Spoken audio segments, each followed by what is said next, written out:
తిరిగి BCN news కి స్వాగతం. చిత్తూరు జిల్లా పొంగనూరు పట్టణంలో ఇటీవల అదృశ్యమై హత్యకు గురైన అస్మియా అంజుమ్ కుటుంబాన్ని రాజంపేట ఎంపీ పెద్దిరెడ్డి మిథున్ రెడ్డి పరామర్శించారు. ఈ సందర్భంగా ఆయన మీడియాతో మాట్లాడుతూ చిన్నారి కుటుంబానికి తమ పార్టీ అండగా ఉంటుందని భరోసా ఇచ్చారు. ప్రశాంతమైన పొంగనూరులో ఇలాంటి ఘటనలు జరగడం బాధాకరమన్నారు. ఈ కేసులో నిందితులను కఠినంగా శిక్షించాలని ఎంపీ డిమాండ్ చేశారు.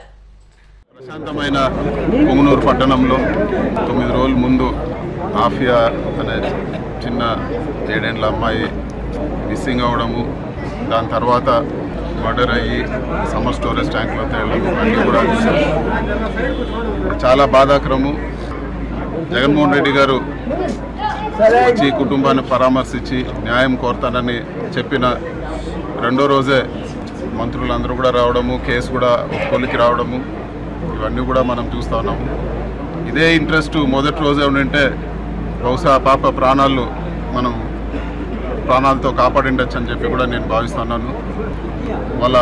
ఆ పాప వాళ్ళ తండ్రి ఉన్నారు, వాళ్ళ కుటుంబానికి కూడా అన్ని విధాల సహకారం ఉంటాము. జగన్మోహన్ రెడ్డి గారు కూడా కేసు కొలికి వచ్చినంత వలన మేము ఆయన్ని పర్యటన వాయిదా వేసుకోమని చెప్పి నేను కూడా రిక్వెస్ట్ చేయడం జరిగింది. వైఎస్ఆర్ కాంగ్రెస్ పార్టీ తరఫున వాళ్ళ కుటుంబానికి అన్ని విధాలా మేము అండగా ఉంటాము. అదేవిధంగా మేము కోరుకునేది ఒకటే, ఈ కేసులో ఇంకా కూడా లోతుగా దర్యాప్తు చేసి వీళ్ళందరికీ కూడా కఠిన శిక్ష విధించాలని చెప్పి కూడా మేము కోరుతున్నాము. ఖచ్చితంగా వీళ్ళకు ఉరిశిక్ష పడే విధంగా చర్యలు తీసుకోవాలి. దానికి ఎవిడెన్స్ అంతా కూడా బిల్డప్ చేసి ఖచ్చితంగా ఎంత కఠినంగా శిక్షించాలంటే వేరే ఎవరన్నా కూడా ఇట్లాంటి ఆలోచన చేయాలన్నా కూడా భయపడే విధంగా శిక్షించాలని చెప్పి కూడా మేము కోరుతూ ఉన్నాము. అదేవిధంగా ప్రభుత్వం సకాలంలో స్పందించాలని చెప్పి కూడా ఇట్లాంటి ఇన్సిడెంట్స్ జరిగినప్పుడు సకాలంలో స్పందించాలా, ఇవి ప్రివెంట్ చేసే విధంగా కూడా వ్యవహరించాలని చెప్పి కూడా మేము కోరుతాను. కర్నూలులో ఒకటి జరిగింది, ఈరోజు పొంగనూరులో జరిగింది, నిన్న వైఎస్ఆర్సీపీ కార్యకర్త ఒకరు మర్డర్ అవ్వడం జరిగింది. ఇలాంటివన్నీ గవర్నెన్స్ పైన దృష్టి పెట్టాలా ప్రభుత్వం అని చెప్పి కూడా మేము కోరుతా ఉన్నాము. అంతేగాని పనికిరాని విషయాలపైన దృష్టి పెట్టి ప్రజలకు ఉపయోగం లేని విషయాలపైన దృష్టి పెట్టకుండా ప్రజలకు ఏదైతే ప్రభుత్వం ఒక భరోసా కల్పించాలో దానిపైన దృష్టి పెట్టాలని చెప్పి కూడా మేము కోరుతా ఉన్నాము. దీంట్లో పాలిటిక్స్కి ఎటువంటి తావు లేదు. అందరూ కూడా చాలా బాధాకరమైన విషయము.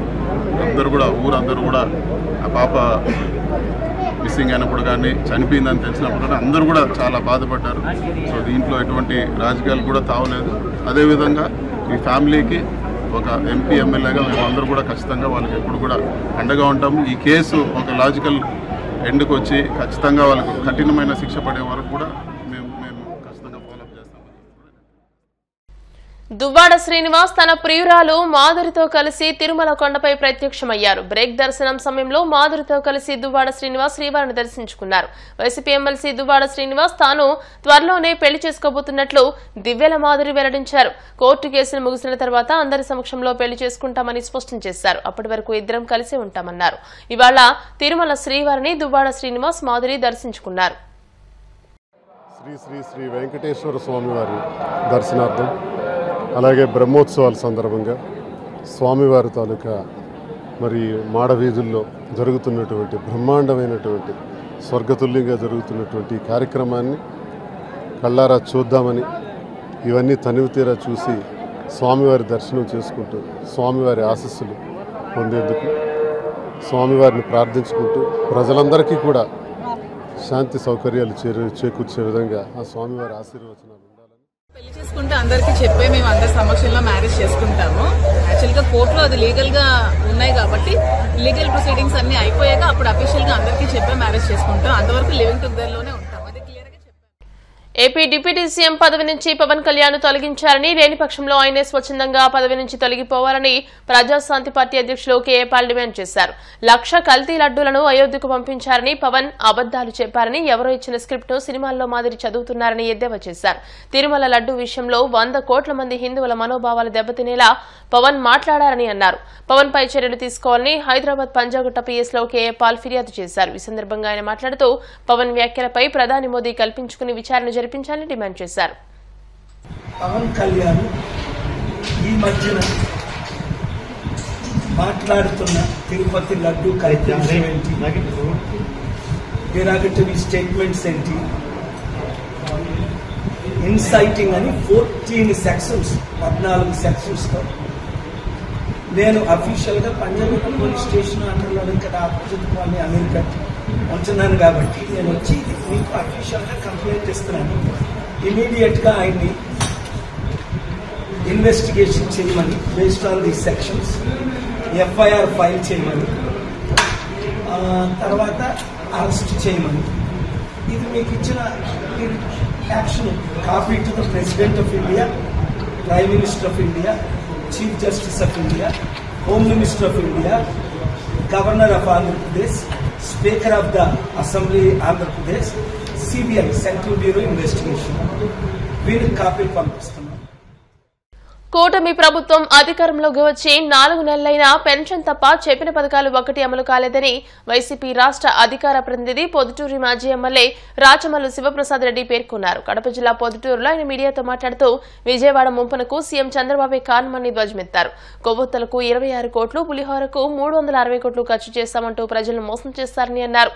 వైసీపీ అధికార ప్రతినిధిగా తనపై నమ్మకంతో కీలక బాధ్యతలు అప్పగించినందుకు పార్టీ అధినేత జగన్మోహన్ రెడ్డికి శివప్రసాద్ రెడ్డి ధన్యవాదాలు తెలియజేశారు. కూటమి అధికారంలోకి వచ్చిన తర్వాత చిన్నారులపై అఘాయిత్యాలు పెరిగిపోతున్నాయని, రాష్ట్రంలో శాంతి భద్రతలను గాలికి వదిలేశారని ఆగ్రహం వ్యక్తం చేశారు. రాష్ట్రంలో పాలన గాడి తప్పిందని, ఇచ్చిన హామీలు నెరవేర్చాలని అడుగుతారనే డైవర్షన్ పాలిటిక్స్ చేస్తున్నారని దుయ్యబట్టారు. అనేక రకాల వాగ్దానాలు ఇచ్చినాడు. ఇంతకుముందు నేను చెప్పినట్టు ఏ ఒక్క వాగ్దానాన్ని కూడా నెరవేర్చలే. సామాజిక పెన్షన్ తప్ప, అది రొటీన్, అందరూ చేసే వ్యవహారమే. ఇక ప్రత్యేకించి గ్యాస్ సిలిండర్లు చేయలే, ఉచిత బస్సు చేయలే, 1500 రూపాయలు ప్రతి ఆడపిల్లకి ఇచ్చేది చేయలే, 50 ఏళ్లకు పెన్షన్ చేయలే, ఉచిత ఇసుకను చేయలేకపోయినారు. ఏ పథకాన్ని కూడా అమలు పరచలే. ఒకవైపు విజయవాడలో వరదలు వస్తే 100లో 10% కూడా వరద బాధితులను సంరక్షించే ప్రయత్నం చేయలేకపోయినాడు. గాలికి వదిలేసినాడు. అసలు వరద వచ్చేదానికి, విజయవాడ మునిగిపోయేదానికి, కొన్ని వేల మంది ఎఫెక్ట్ అయ్యేదానికి కారణం ముఖ్యమంత్రి గారే. కారణమైనాడు. కనీసం రక్షించే ప్రయత్నం చేసినాడు అంటే రక్షించే ప్రయత్నం కూడా చేయలే. కనీసం ప్రజలిచ్చిన విరాళాలైనా సక్రమంగా పంచినాడా అంటే తప్పుడు లెక్కలు చూపిస్తా ఉన్నారు. అగ్గిపిట్టలకు, కొవ్వొత్తులకు 26 కోట్లు రాసినారు. పులిహోర ప్యాకెట్లకు 360 కోట్లు రాసినారు. అసలు ఇది రాష్ట్ర ప్రజలు ముక్కును వేలేసుకుంటున్నారు. కొవ్వొత్తులకు ఏంది 26 కోట్లు, పులిహోర ప్యాకెట్లకు ఏంది 360 కోట్లు? ఈ లెక్కలన్నీ ఏంది అసలుకు? కేంద్ర రాష్ట్ర ప్రభుత్వాల వైపు నుంచి వారికి అందాల్సినటువంటి ప్రయోజనం ఈరోజు గుంటూరు కలెక్టర్ ఆఫీస్ దగ్గర కొన్ని వందల వేల మంది పడిగాపులు కాస్తా ఉన్నారు. మాకు రావాల్సిన 10,000 ఎక్కడ, మాకు రావాల్సిన 20,000 ఎక్కడ అని చెప్పి. ఇంత వైఫల్యం మునుపెన్నడూ ఏ ప్రభుత్వంలో కూడా మేము చూడలే. ఇంత దారుణంగా ఒకవైపు విజయవాడ వరదలు ముంచెత్తితే, మరొక వైపు ఈ 4 నెలల కాలంలో పదుల సంఖ్యలో చిన్నపిల్లల యొక్క మానానికి, ప్రాణానికి రక్షణ లేదు. 1 కాదు, 2 కాదు, రాష్ట్ర ప్రజలారా, పదుల సంఖ్యలో. ఇది అమానుష్యము, దుర్మార్గమైనటువంటి చర్య, పైశాచికమైనటువంటి చర్య. 5, 6, 7, 8, 10 సంవత్సరాల ఆడపిల్లలను మానభంగం చేసి చంపేస్తున్నారు. శవాలు కూడా గల్లంతైతున్నాయి. మృతదేహాలు కూడా దొరకడంలే. ఈ ప్రభుత్వం నిమ్మకు నీరెత్తినట్టుంది.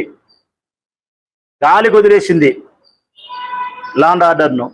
స్త్రీల యొక్క మాన ప్రాణాల సంరక్షణ నిన్నలేమన్నా జరిగింది. మళ్ళా పుంగనూరులో మా లీడర్ 9వ తారీఖున అక్కడికి మళ్ళీ పరామర్శించడానికి పోతా ఉన్నాడు.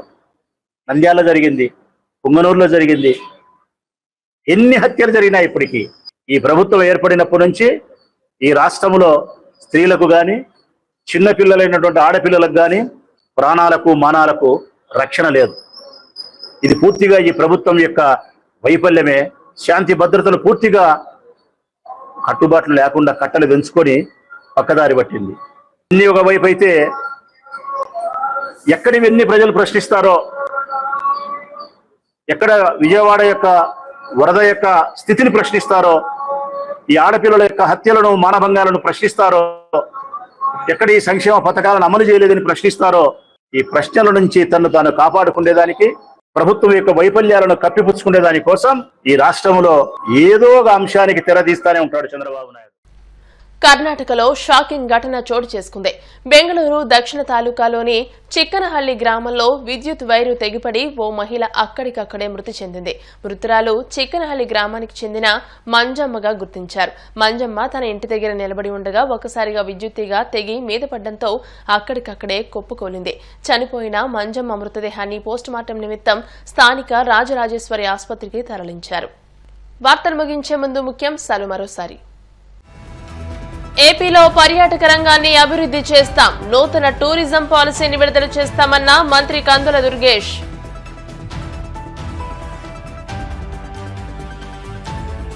విజయనగరంలో సిరిమానోత్సవానికి ఘనంగా ఏర్పాట్లు, భక్తులకు ఇబ్బందులు కలగకుండా చర్యలు చేపడతామన్న మంత్రి కొండపల్లి శ్రీనివాసరావు.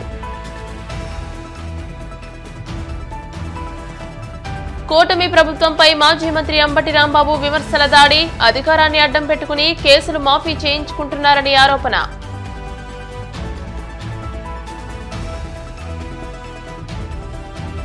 తిరుమల కొండపై ప్రత్యక్షమైన దువ్వాడ శ్రీనివాస్, మాధురి త్వరలో పెళ్లి చేసుకుంటామంటూ ప్రకటన. ఈ వార్తలు ఇంతటితో సమాప్తం. మరిన్ని వార్తల కోసం BCN digital YouTube channel, Facebook page ని ఫాలో అవ్వండి. అప్డేటెడ్ వార్తల కోసం ప్లీజ్ సబ్స్క్రైబ్.